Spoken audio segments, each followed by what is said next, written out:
relativamente àquilo que eu posso partilhar convosco, tem necessariamente a ver com a minha formação, com a minha experiência pessoal, a minha formação que começa pelo marketing, vai à sociologia, volta para a gestão através para a gestão, portanto tenho andado sempre entre a gestão e a sociologia, as ciências sociais, e depois uma experiência profissional ligada à comunicação social, à rádio, e as funções que eu tenho desempenhado nos últimos anos têm sempre sobre mim um peso de final de mês. E o que é este peso de final de mês? É muito bonito, é bom, é gratificante, é muito gratificante, acreditem, para alguém que eu comecei a estudar o fenómeno das marcas no final dos anos 90, através de uns livros que me chegaram, já tinha o percurso do marketing para trás e descobri que os livros de branding sobre marcas davam um complemento àquilo que eu sentia que naquilo que tinha estudado sobre marketing faltava qualquer coisa, e essa qualquer coisa que eu sentia, a resposta estava no branding. E aí o meu interesse começou a crescer sobre a área. Já sou diretor de uma rádio há muito tempo, vai fazer este ano 20 anos. Era impensável quando em 2002 me convidaram para dirigir a rádio, eu não imaginei que em 2022 eu iria estar com a mesma função. A mesma não é bem, porque em 20 anos o mundo mudou muito, e a rádio também, e já toda a gente sabe isso. Há aquilo que é altamente gratificante, 20 anos depois, ver que a rádio tem esses prémios todos que nós ouvimos aí, marca de confiança, super brand, por aí vai. Mas há uma coisa que eu tenho sempre aqui, e é o peso do final do mês, é o peso da faturação, é o peso de saber que se a rádio não tiver ouvintes, se a rádio não tiver faturação, nada acontece. E esse é um peso muito grande, e é um peso muito grande que nós não falamos aqui neste congresso, mas é provavelmente um dos maiores inimigos das marcas. O peso do final do mês, o peso de ter que faturar para financiar a operação, para pagar ordenados, vencimentos, para pagar a renda, para pagar tudo. Então, nesta altura em que o Fernando disse esses dois P's, o P da pandemia e o P do Putin, esses dois P's atrasaram muito. A rádio teve, durante a rádio, os meios de comunicação e muitas empresas em Portugal, a rádio em particular, teve meses de quebra de faturação de 80%. E quebras de faturação de 80% são terríveis, não é? E isso leva-me a uma das coisas que é mais complexas, ou uma das principais ameaças a tudo isto que nós falamos aqui nestes dias, que é a pressão do curto prazo, a pressão do ter que faturar. A pressão do curto prazo e a pressão das vendas, do ter que vender, é virtualmente um dos maiores desafios que nós temos para conseguir fazer tudo isto que nós falámos aqui. A outra coisa muito interessante que ouvimos e que eu subscrevo por baixo, a inovação é fundamental para qualquer marca que quer ter sucesso.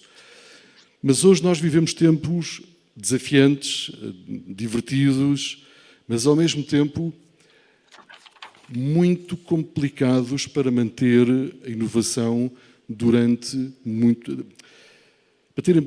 peço desculpa, vou refrasear aquilo que estava a dizer. Para fazer da inovação uma vantagem competitiva, né? Nós precisamos, qualquer empresa precisa de encontrar as suas vantagens competitivas, aquilo em que ela de facto muito boa e diferente dos outros.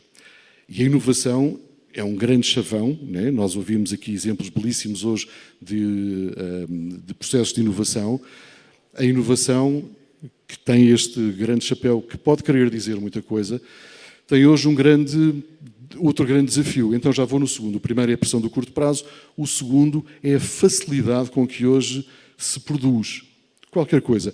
E eu vou fugir para um território mais próximo, que é o território da música. A minha rádio RFM não é minha, não é? A rádio tem o dono, tem donos. A rádio que eu tenho o prazer de dirigir é uma rádio de música, uma rádio musical, e todos os dias nos chegam músicas. Eu não sei se vou falar do Ed Sheeran, sabem com certeza quem é o Ed Sheeran, cantor britânico, grande sucesso, cantor mundial, de grande sucesso. O Ed Sheeran já esteve no Brasil, já esteve no Rock in Rio. O Ed Sheeran fechou há dias um processo por plágio e o Ed Sheeran ganhou o processo. Eu ouvi a música do Ed Sheeran e eu ouvi a música do músico que o acusou de plágio e eu garanto, eram iguais. O Ed Sheeran ganhou o processo. E no final do processo, uma das coisas que o Ed Sheeran disse e que me surpreendeu foi: todos os dias, vocês sabem quantas músicas é que são carregadas por dia no Spotify? Têm ideia quanta música é que todos os dias entra no Spotify? Todo o dia entram 60 mil músicas no Spotify. 60.000. Dá qualquer coisa como, por ano, 22 milhões de músicas. O Ed Sheeran disse, com tanta música, é normal que existam coincidências. Duas coisas. Primeiro, há muita música que é carregada no Spotify. Muita música que é produzida. E porquê que há tanta música que é produzida? Quando os nossos amigos Rolling Stones e os Beatles gravaram, e bem mais tarde, gravar música era muito mais difícil.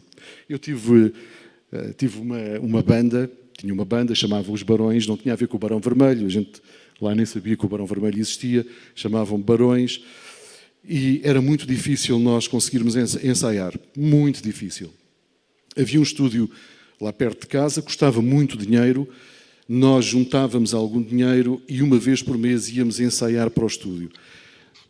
Nos outros dias em que não conseguíamos ir ensaiar para o estúdio, nós tínhamos dois, eu tocava viola baixo, o Rui tocava viola, o Pedro tocava bateria e então não tinha maneira de ir para o estúdio tocar bateria, mas havia ao pé de nossa casa um armazém de uma empresa de louça portuguesa muito conhecida para nós, que é Vista Alegre, e eles tinham caixa de cartão. E deitavam, na altura, não havia preocupação ecológica, deitavam a caixa de cartão para o lixo. E nós aproveitávamos a caixa de cartão para fazer de bateria. O Pedro tocava bateria nos dias em que nós não íamos ensaiar à cenófila, o Pedro tocava bateria na caixa de cartão. Isto só para dizer que dos Beatles, dos Stones, dos Barões, desse tempo era muito difícil gravar. Hoje é muito mais fácil. Hoje eu tenho, para além das minhas várias coisas, sou DJ.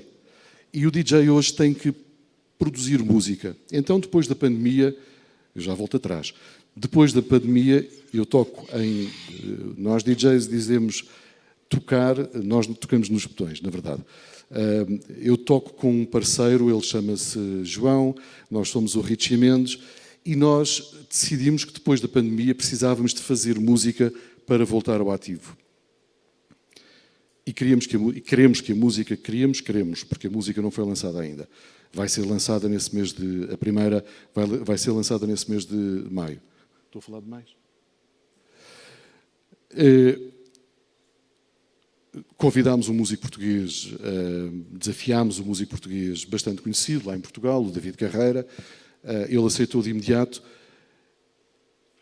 e foi muito mais fácil produzir a música. Muito mais fácil. Como é que nós produzimos? Nos nossos computadores.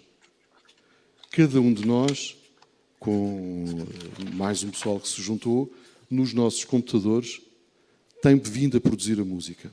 Então, isto para dizer o quê? Do tempo dos Barões, em que nós não tínhamos dinheiro para ir ao estúdio, para hoje é muito mais fácil produzir música. Pode não ser a música com a característica dos instrumentos acústicos, mas aquela música que se quer para ir para o Spotify para tocar, é muito mais fácil produzir. tem técnica. Há pouco antes da sessão estava a ouvir os Melim, depois ouvi a Dua Lipa, a música da Dua Lipa, música pop, mas tem produção complexa, apesar de poder ser toda produzida no computador, e isto para me levar ao ponto da inovação e da facilidade de cópia, da facilidade de produzir, de replicar processos de produção. Estou a usar o exemplo da música, porque é um exemplo que me é muito mais próximo, mas com certeza que na produção, por exemplo, na produção industrial, é também, os ciclos de produção dos automóveis hoje são muito mais curtos. Eu não sei se na Europa tem, não sei se aqui tem dois modelos, tem um modelo da BMW, um modelo da Mercedes e um modelo da Renault. A Renault lançou agora um modelo, o Arcana. Os carros são de silhueta, são iguais. São rigorosamente iguais. Então, rigorosamente é um exagero. Então, esse é um segundo desafio. O primeiro desafio, pressão de curto prazo, fruto desses dois P's e de outros que esperamos que não apareçam. E esse outro que é a facilidade de replicar processos. Hoje, a tecnologia é muito boa, permite-nos estar à distância com os nossos colegas em Itália e em Espanha, mas também permite muito mais fácil replicar processos.